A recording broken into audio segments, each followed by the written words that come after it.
It means less cars emitting emissions, sitting in traffic waiting. It means less stress for people's lives. I want to thank everybody who made it, and to Chief Whitney and Council, to those who preceded them, and I want to give a special shout out to our Transportation Minister, the relentless Honourable Rick McIver, who in 2013, after years of effort, both on City Council and in the Alberta government, found a win-win solution with the nation to ensure that they could reap the benefits of this major infrastructure project, as with all of the residents of Calgary and area. Thank you again. How about a big round of applause to all of the leaders of Tsutsina and to Rick McIver for their great work in getting this done. Thank you, Mayor Nenshi, to you, your council, and officials for their critical collaboration in the success of this, overlooking this area in June of 2015. And I have to tell you, it's pretty cool to see things that you announce as concepts actually become asphalt and become big infrastructure that will improve people's lives. Alberta's government committed $459 million to the Ring Road project in Budget 2020, and this really has become part of our bigger Alberta Build project, the largest infrastructure build project in Alberta history. This year, Alberta's government and Alberta taxpayers are investing $10 billion in infrastructure projects to create jobs now when they're so desperately needed. Now please welcome Alberta's Transportation Minister and one of the best dressed men here, the Honourable Rick McIver. Thank you, Premier, and thank you, Whitney, for this, and thank you, Chief Whitney, and the Tsutsina Council, and Elder Charlie Crowchild, and the drummers, and our police officers, and there's so many people to thank. As in most things that happen in this world, nobody does it alone. This is a team effort, and thank you to Mountain View Partners and KGL Construction. And you know what? Part of the agreement that was never ever in dispute was the nation was going to name this piece of road, and I'm proud to call it Tsutsina Trail. Creates thousands of jobs now while creating the quality of life for jobs and prosperity in the future for people, for the city, the nation, and the province, our children and grandchildren. Our youngest grandchild here today, as at least for me that's symbolic, that this is about the future. Just a few weeks ago, we announced $70 million of taxpayer funding to support the eastbound bridge over the Bow River on the Ring Road, the 22X. That will actually make this piece of infrastructure as part of the Ring Road more effective as time goes on. It's one of many stimulus measures that we've announced under Alberta's recovery plan since June. These important project construction, but for decades and hundreds of years after. And practically speaking, we all want to get there with a little less traffic. Today's announcement checks all those boxes. Tsutsina Trail will connect Highway with McLeod Trail East. Today we are opening the first 12 kilometers of Tsutsina Trail. About a year from now, we will gather to, I believe, to open the next piece. Construction schedule notwithstanding. Alberta Transportation and the contractor for Tsutsina Trail, KGL Constructors, have been working hard to get us to this point. A huge amount of work is complete. Good morning, or good afternoon, I guess now. I would like to take the opportunity, I should have taken this off while I was over there, take the opportunity to thank our elder who joined us here today to provide his safety blessings for those who travel this road into the future. And, you know, his traditions and the beliefs of our people carry on through our language and our elders. So I appreciate Charlie Crowchild being here, along with the drum group, who are important to, you know, providing a song that will create safety for future people that will travel this road, or present day people. So it creates opportunities that this place is considered will be safe. much of our nation has changed over the few years that since we began those negotiations, Minister. I appreciate everything that the relationship that we had, and there's really so many people to thank. You know, the patience, the understanding of our community, the forward thinking that they had in terms of the opportunities that would create economic prosperity and jobs for future generations. And that's where, when the decision was made for this roadway, it was thinking of that generation to provide this opportunity to move forward. And Minister McIver had many people in his department in transportation, and you know, I want to thank our own people, and there's too many to mention, but I will mention Daryl Crowchild, Leanne Crowchild, and certainly, you know, the gentlemen and ladies in this lineup here, although sometimes the faces change, the intent is always the same, and they carry on with the acknowledging the work that has been done by previous chiefs and councils. I've known this project as part of the discussions over the last 22 years that I've been chief, and I see how our nation has changed. That wonderful, beautiful building over there, the Sportsplex. Our Chief Jim Starlight, a center for people to gather for sports activities, and it's one of the largest and newest projects in Calgary in a sports facility.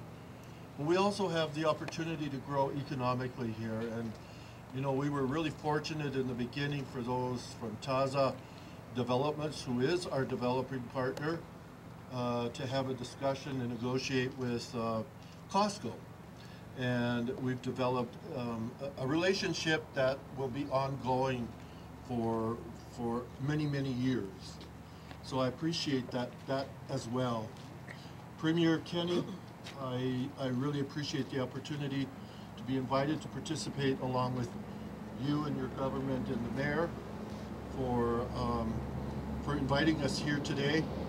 And you know, to the nation. I understand that I have the honor and the privilege of introducing Mayor, Your Worship. I know it's a bit trite to say it, but I hope that this bridge we're standing on serves not only as a physical bridge between the nation and the city of Calgary, between Indigenous and non-Indigenous peoples at this time of reconciliation in our nation's history, but I hope it's really that symbolic bridge, that it works as a symbolic bridge for all of us. I am so happy that in the vagaries of politics and being in and out, that Minister McIver and Chief Whitney are here. I am so happy about that, because I got to have the incredible privilege of being the guy on the sidelines watching these two figure out how this was going to happen. And I am so thrilled that they're here today for this opening. And Chief Whitney, I want to say something to you, politician to politician, if I can. You've been chief for a long time, but I know as chief, this was a big risk for you. And I know in particular, for council, for the elders, for the nation, this was a big bet. It was a bet that went to the heart of everything the nation is about. And it was a bet that said, you know what?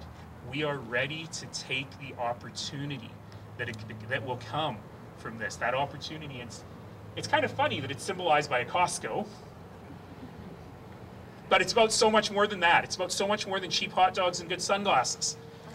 It is about really the nation saying, this is our incredible chance to build a future for the young people growing up on this nation, where they can be proud Tsutina members, proud Albertans, and proud contributors to the economy. And that is my dream. So certainly my hope for this road is that it is safe, is that it helps everyone. I pray for everyone's safety. I pray for everyone's convenience. But my big dream is that this road will take on the symbolic weight that we put on it and be that road to an incredibly bright future for Calgary and an even brighter future for the Tsuut'ina Nation. So with that, let me just say thank you again, as everyone has, to all of the folks who have worked so hard. Thank you to the men and women of the Tsuut'ina Nation. Thank you to the provincial and federal governments. Thank you to my colleagues in the City of Calgary. I think I saw Karenza Frommers, our Director of Transportation Infrastructure here, for the work that they've done, particularly on all of the tie-ins into the road. And again, as you've heard before, a special thank you to the women and men who've been out here for 4 years in every kind of weather, whose skilled hands and strong backs were creating this future for us. And I hope that all of you know you weren't just building a road, you were building the future. So congratulations, everyone, and welcome to Tsuut'ina Trail.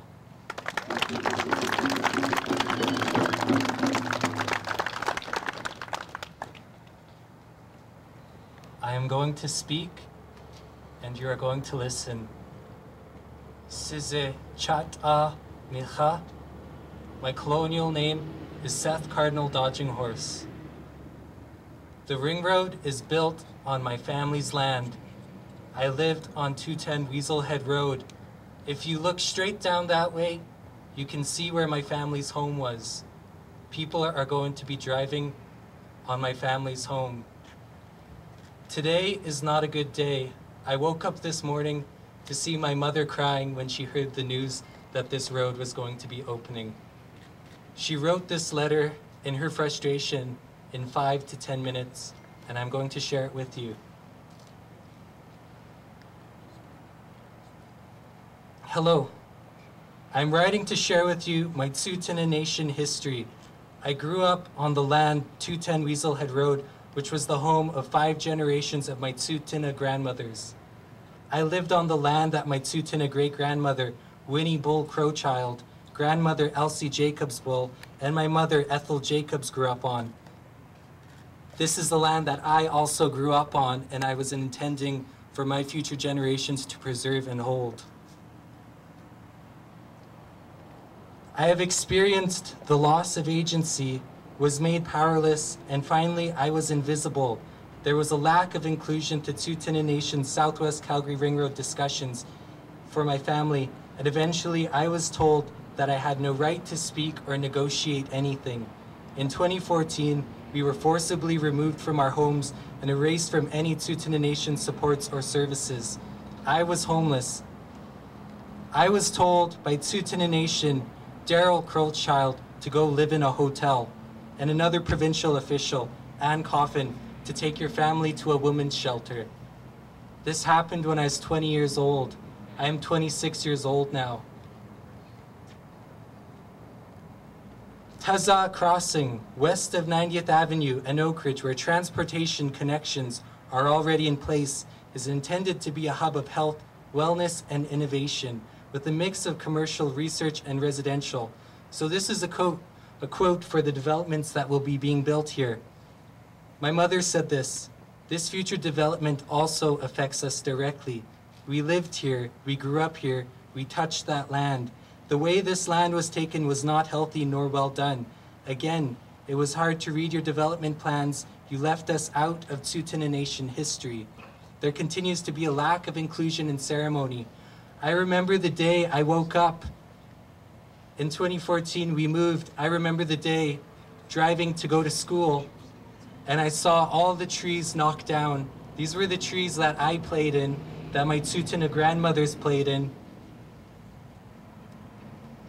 I knew all the trails and all the animal trails. These trees used to connect over here. I played in them.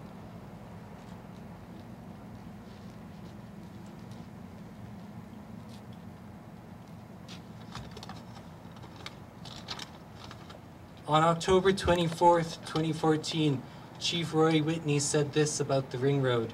It will be remembered as a historic day during the signing.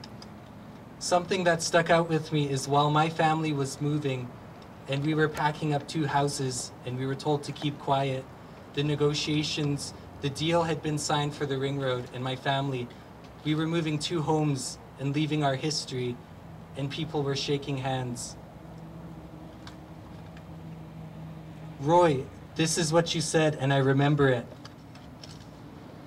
Much will be lost. My heart, my compassion goes out to our members who will have to relocate and accommodate this project. I assure you and everyone that we will walk with you in the transition to a new place and a new life for your families. I did not see you walk with me anywhere for the past 6 years. I did not see anyone talk about the people that had to be moved. I need to share something that our chief bullhead, Chilla, said. To people that don't know Tsuut'ina history, it is also Calgary's history. In 1880, Chief Bullhead, for a few years,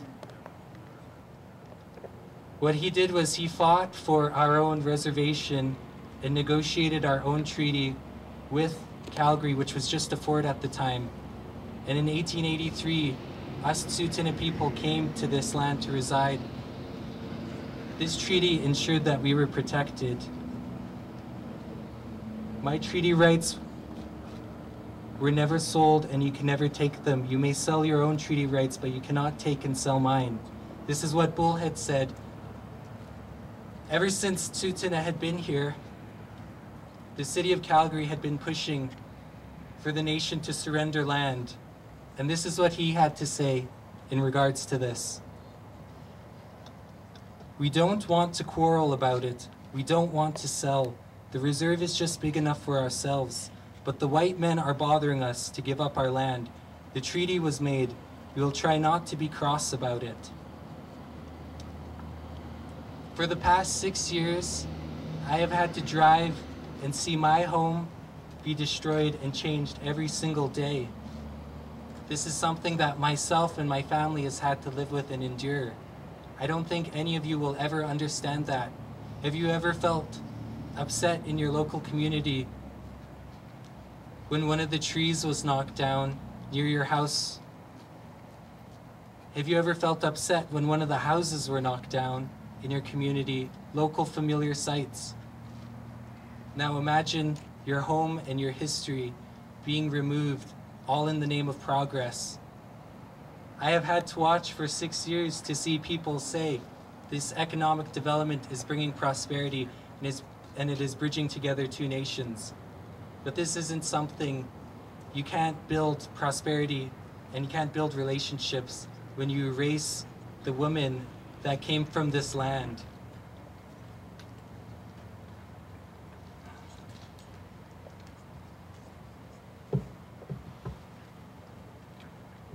In my bag here, I have carried for the past 4 years dirt from my family's land. I did not touch that land for years. I did not look at it when I drove by. After I saw the trees knocked down and I saw my home moved, I did not look at it. I did not talk about it. I was silenced. After a few years, I finally went and I walked there at night alone by myself. And I walked there. And when I returned, I could not even remember any of the paths. It was all gone. It was just dirt. Right now, it is concrete. What I carry in here is dirt from my family's land, shards of trees. This is something that I have carried for protection and strength to endure and survive this. This is something I will continue to survive and endure. This is something my family has had to survive and endure.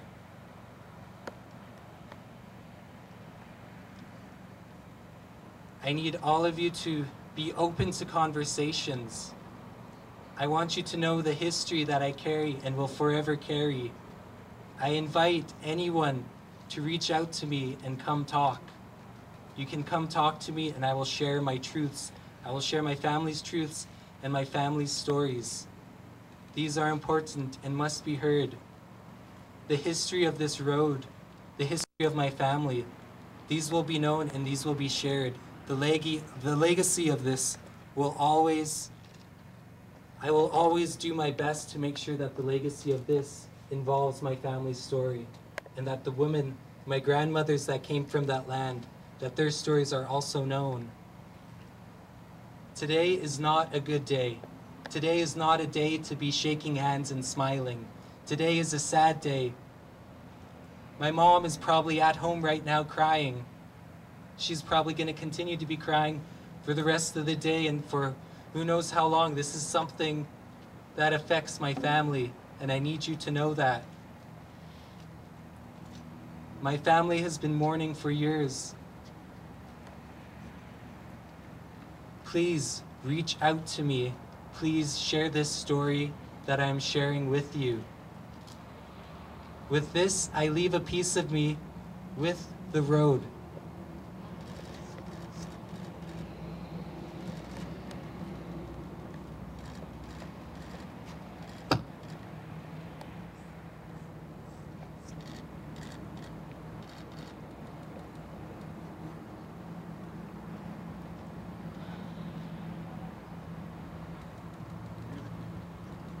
Thank you for allowing me to share my story.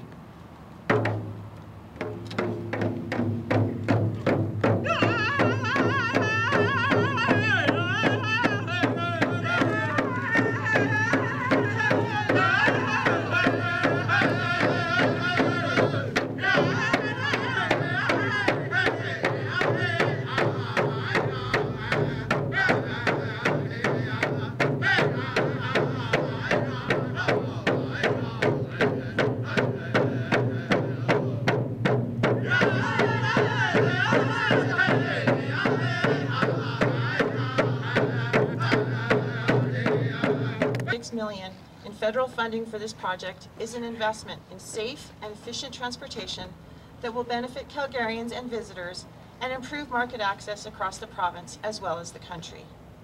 We are proud to be a partner in this important project that will help drivers reach their destinations more quickly and safely and support long-term economic growth. Since the beginning of the pandemic, all orders of government in Canada have been taking decisive action to protect people's health and well-being and to support businesses and local economies. That's why in early August, we announced that the federal infrastructure program was adjusted to speed up project approvals, open up more kinds of projects for funding, and offer bigger federal cost share. The COVID-19 resilience stream has earmarked up to $3.3 billion in federal funding. In addition, we introduced the Canada Healthy Communities Initiative that will fund small, locally developed projects that can have a big impact in dealing with some of the effects of the pandemic. But we also need to look forward and build up in a way that makes our communities more viable and more resilient in the long term. The pandemic has offered an opportunity to think about what really matters in our communities, engage in meaningful conversations about taking care of those around us, and reflect on the kind of future we want to build.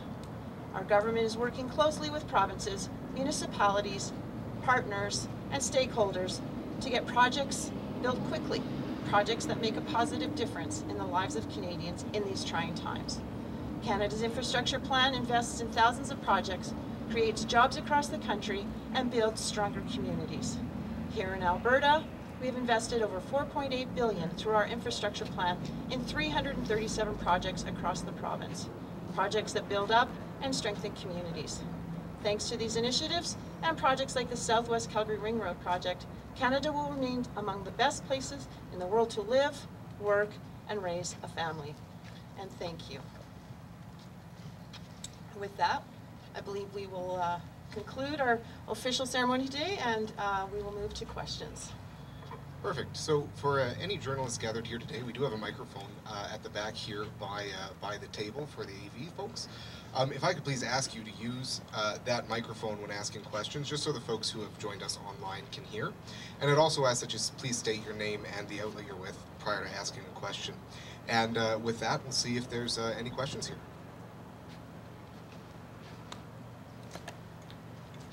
I guess with that, and if you could please explain, thank you. So we had months of discussions within our community. Through the process, we built some 25 new homes. People, when the vote occurred, was close to 80% in favor of conducting the deal with the province and accepting the lands that were provided to us. There was a community vote, and this is as our elders would say, and I am an elder now, so I can say it, there's a time and place for everything. And this is not the time or place. So all of those who lived along the corridor had an opportunity at several nation meetings that we had. It was not something that was conducted outside. And it was our nation. I did look at you. I'm sorry, I don't want to get into that, anything like that, because I'll do it with nation members. And so I want to, those who voted in favor, it was most of the nation. And it was voted on in terms of, you know, the future generations. People were not forced. There's agreements by every family members that lived along this corridor that received additional homes or new lands or places to build their homes. And those agreements were signed by those families who moved into those locations. We had an elder that came here today to pray, and it was to pray for the success of this ring road. And it was pray for safety, and that's what it should be. And the statement has to be made, it should be made internally by nation members. And those are the ones that do that, and we conduct our business amongst ourselves. We don't do it here. So. Will you speak with me at another time and place? I'm sorry. Would you be willing to speak with me at another time and place that you prefer? Are you a to nation explain member? It to me? I'm not, but I'm an interested journalist. I grew up in Lakeview, and Seth is my neighbor across the park. And like I said, I'll sit with nation members who want to sit and have a conversation. And we had these conversations throughout the voting period of the nation. Several band meetings. All of their concerns were taken into consideration, and that's how we moved forward. So the story's been told. Thank you. Thanks, ladies and gentlemen, for being here today.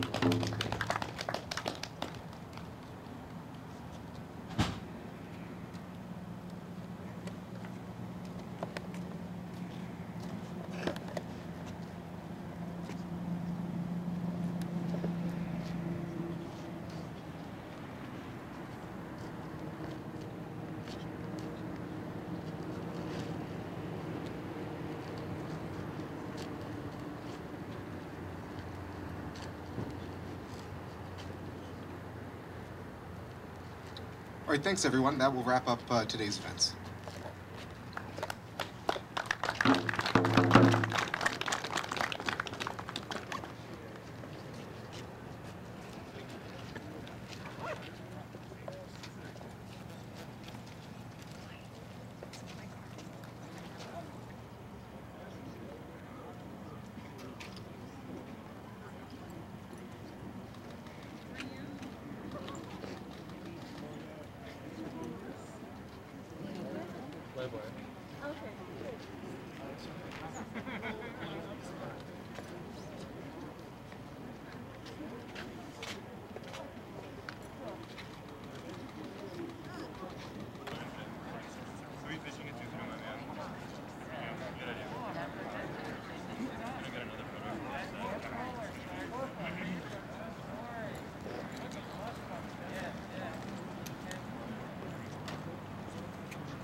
I'm gonna get behind the camera.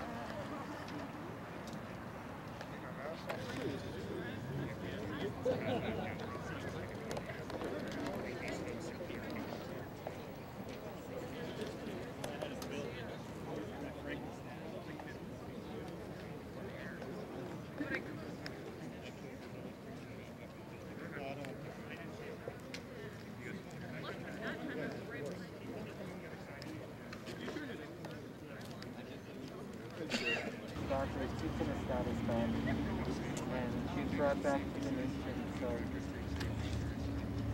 because of those colonial reasons, my family are not Tsuut'ina Nation members. My mom, myself, but my grandmother, she lived on my grandmother's land. She's still alive, and she's the only household in the family that has political right to speak and to vote on the road and to attend meetings and those. And like you have just heard with the chief, he said, I will only speak to Tsuut'ina Nation members. I will only sit down and speak with them. So you can understand how for the past 6 years, and while the ring road was being signed, why myself was ignored, why my mother was ignored, and her siblings. So that is an important thing to acknowledge. Can you share why you decided to share this story today on the platform, and then with the I chose to come and speak today because today is a day that has been looming over my mind and my family's. It's been something that has been in our minds and our hearts for the past 6 years. It's something I wake up every day and have thought about for the past 6 years. So for 6 years, my family was told not to talk about this and not to speak about this. We were bullied. So for 6 years, I held this within me, and I would work it out in different ways through artist talks, in my art practice, but it's something I always wanted to publicly acknowledge in this way. As an artist, I make art about my family's displacement. I've invited the nation to come to my art openings. They have not attended any of them. So for the past 6 years, after feeling invisible, I felt the need to come today and to share my family's stories and experiences. In my culture, cutting your hair is a sign of mourning. And so, even though for the past 6 years, my family has been mourning, I've been growing my hair to give me strength to make it through the day, not to cut my hair. And so I felt that today was the moment that it was okay for me to let go of that. That's the meaning behind that. What are the next steps for you and your family? The next step is we're gathering all of our evidence of being displaced. We're gathering all of this, and we're gathering all of our stories. I look forward to the update. And those are things that we'll be sharing in different ways. And we have quite a bit going on. Me and my mom have an art opening next week on Monday at the Calgary Public Library downtown. So through art, we're going to be sharing this. And through artist talks, we're going to be sharing this with everyone. But this is also something that Good at it, right? I appreciate that. I just want you all to know that my family has letters that were sent to us by the nation to their responses. And those are things that we're going to hold onto. Those are things that are important to us. So everything that I've shared and I've said is the truth. Just curious, were they aware that you're going to speak at the podium today? No one was aware. No one was aware. And if there's one thing you want people to take away from today, what would that be? I want people to understand the biggest thing I heard during the Ring Road negotiations. I think you need to understand that this is something, all of the plans for the Ring Road for generations and decades, it has always involved it going through my family's land. And this is land that my grandmother and my grandmothers held on to in trust because of Treaty 7, because of the treaty. This is land that we held in trust. They never signed on to selling that land. They never sold their treaty rights, and they never gave up their treaty rights. So I want people to understand that land doesn't always need to be developed in colonial ways.